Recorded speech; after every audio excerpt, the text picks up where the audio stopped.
और हमारे साथ प्रमीत जी भी जुड़ गए हैं। प्रमीत जी, आपको मेरी आवाज मिल रही है? या मिल रही है, बिल्कुल मिल रही है। प्रमीत जी, क्योंकि आप जब तक जुड़े नहीं थे तो दो चीजें निकलकर सामने आई। हमारे जो डिफेंस एक्सपर्ट हैं उन्होंने हमें दो चीजें बताई। एक तो होता है कि जो पैरामीटर लगता है कम 3 घेरा होता है। हमने देखा कि एक घेरा तोड़कर दूसरे घेरे को पार करते हुए हमलावर पहुंच गया। पहला प्रश्न तो यह हो सकता है कि इतनी लचर व्यवस्था क्या होती है, और दूसरा, अंशु जी ने एक बहुत महत्वपूर्ण चीज उठाई है। उनका यह कहना है कि डोनाल्ड ट्रंप पर इससे पहले भी आरोप लगे हैं कि कई बार उन्होंने स्टेज करवाए इस तरह के हमले अपनी पॉपुलैरिटी को रीगेन करने के लिए। तो इन दोनों विषयों पर जरूर आप अपना विश्लेषण कीजिएगा। देखिए, पहला जो आपने फर्स्ट क्वेश्चन जो आपने उठाया है वो निश्चित रूप से लाजमी है कि इस तरह से दो घेरे तोड़कर एक बंदूकधारी बंदूक लेकर किस तरह से आ सकता है प्रेसिडेंट के करीब। Although he was not as close as we are talking, वो शायद 150 यार्ड के आसपास की दूरी पे था या 50 यार्ड के आसपास की दूरी पे तो निश्चित रूप से था। And as we are seeing in the video, the law enforcement agency also and agents also responded very quickly, so I would not completely blame them. See, America mein every there are more than 395 or close to 400 million guns are there. और वो Hilton hotel, I had been to that Hilton hotel in Washington. It's a very large hotel. और बताया जा रहा है कि जो हमलावर था वो उसी होटल में रह रहा था। So there are ways and means कि वहां पर इस तरह से आप थोड़ा सा ब्रीच हो सकता है, इसकी संभावना है। नहीं होना चाहिए, ये निश्चित रूप से बात है, बट इस तरह से he was not as close as president as we are talking. So ये तो पर इस तरह के हमले नहीं होने चाहिए और इसको पहले ही रोके जाने चाहिए, ये निश्चित रूप से हर कोई चाहेगा। लेकिन जो दूसरा आपने प्रश्न उठाया कि was it staged, ये थोड़ा सा I won't go this far. यहाँ पर as I said 400 million guns are there. Every second person is having a gun. और हर आदमी गन चलाने में माहिर भी है। तो आपको इस तरह के अटैक्स यहाँ पर होते रहेंगे, because right now America is having a lot of political hatred. अगर आप देखें तो it is way too much. तो इस तरह की जो माहौल जो बना हुआ है उसमें इस तरह की घटनाएं होना संभावित है।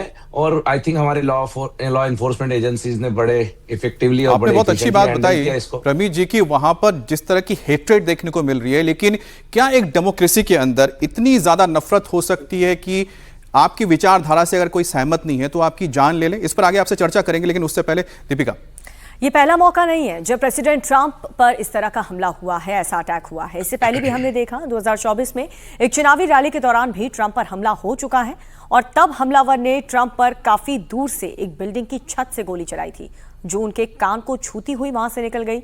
और इस हमले में भी ट्रंप बाल बाल बच गए थे। और उसी साल सितंबर में भी एक बार ट्रंप पर हमला हुआ था, और अब आज एक बार फिर से ट्रंप के सामने डिनर हॉल में फायरिंग हुई है। मनीष प्रसाद भी हमारे साथ हैं। मनीष, सिक्योरिटी ब्रिज की यहाँ पर बात हो रही है, और बात हो रही है कि हो सकता है कि ट्रंप ने खुद ही, क्योंकि बहुत ज्यादा विरोध प्रदर्शन हम देख रहे हैं जो ईरान के प्रति उनका हमला हुआ है, अमेरिकन में हम देख रहे हैं, और अमेरिकन पर ये जो गन कल्चर है वो भी काफी ज्यादा भारी पड़ रहा है, लेकिन इतना भारी कि प्रेसिडेंट ट्रंप पर ही फायर कर दिया जाए। देखिए, पहले तो आप अप्रूवल रेटिंग का जिक्र जो कर रहे हैं, इस समय पॉलिटिकल जो पूरा बैकड्रॉप है खासतौर पे यूएस में, वहां पर इस बात में कई सारे सवाल उठाए गए कि चाहे ईरान का युद्ध हो या फिर अभी के हालात, उसमें ट्रंप की अप्रूवल रेटिंग जरूर गिरी है। लेकिन अगर आप जुलाई 2025 का जो अटैक था पेनिसिल्वेनिया पे, उसको देखकर रेफरेंस के तौर पर अभी लेते हैं, तो अभी की डिटेल के मुताबिक जो हमारे टॉप सोर्सेज इस समय वहां पर मौजूद हैं, उनका ये कहना है कि ये जो पूरा प्रीमाइसिस है, आप ये समझ लीजिए, जो हिल्टन का मेन कॉन्फ्रेंस हॉल था जहां पर ये जो White House correspondent dinner organise किया गया था, करीबन 2600 के लगभग यहां पे कुल मिला के जो इनवाइटीज थे, उसके अलावा जो सीक्रेट सर्विस, एफबीआई, सभी यानी मल्टीपल एजेंसीज के साथ जो इनवाइटीज हैं उनकी यहां पर जो प्रेजेंस थी। इसमें Donald Trump, Meloni Trump, Ivanka Trump, उसके अलावा केडी वांस, काश पटेल समेत पूरे कैबिनेट यहां पर मौजूद थी। इसीलिए सुरक्षा बहुत ज़्यादा थी। ये जो पूरा हिल्टन होटल है, ये आप समझ लीजिए कि मेन रोड से एंट्री करने के बाद जो हिल्टन होटल का फर्स्ट एग्जिट है, जहां पर फर्स्ट एंट्री पॉइंट है, जहां पर जो फर्स्ट बैरिकेड आप समझ लीजिए, वहीं पर कैमरा प्रेजेंस थी। यानी कैमरामैन जितने भी थे, जर्नलिस्ट जितने थे, उन सबके कैमराज को वहीं पर पोजीशन किया गया था। और फिर उसके बाद जो एलन कोल है, जो कि कैलिफोर्निया का रहने वाला 31 साल का है, इसका पूरा जो रिकॉर्ड है वो इस समय एफबीआई के पास है। यहाँ तक कि डोनाल्ड ट्रंप ने जो तस्वीरें इसकी रिलीज की हैं उसमें भी ये क्लियर है मनीष, एक बार और आपने ये फिर से बहुत भारतीय- अहम आपने एक विषय उठाया है, तो उसकी तस्वीर हम दिखा रहे थे। एक बार फिर से तस्वीर दिखाइए जो मनीष अभी डिस्क्राइब कर रहे थे कि किस तरह से जो एलन कोल है, देखिए किस तरह से घेरे को तोड़ता हुआ आता है, अंदर घुसता है। अब मनीष ने जो ये बात कही इसको जरा और हम विस्तार से समझते हैं, क्योंकि हमारे साथ नितिन भी जुड़े हुए हैं, colonel Nitin, retired defence expert है।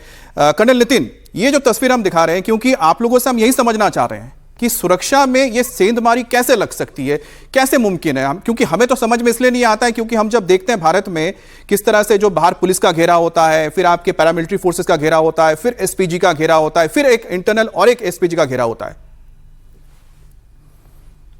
जी अमित, थैंक यू। मैं इस पूरे घटनाक्रम में दो बातों को हाईलाइट करना चाहूंगा। पहला, जो ये मिस्टर थॉमस हैं, जो हमलावर का नाम बताया जा रहा है, उन्होंने ये पूरी प्लानिंग के साथ पूरे इवेंट को स्टडी करने के बाद अपना प्लान बनाया कि वो कब किस समय अंदर घुसने की कोशिश करेंगे।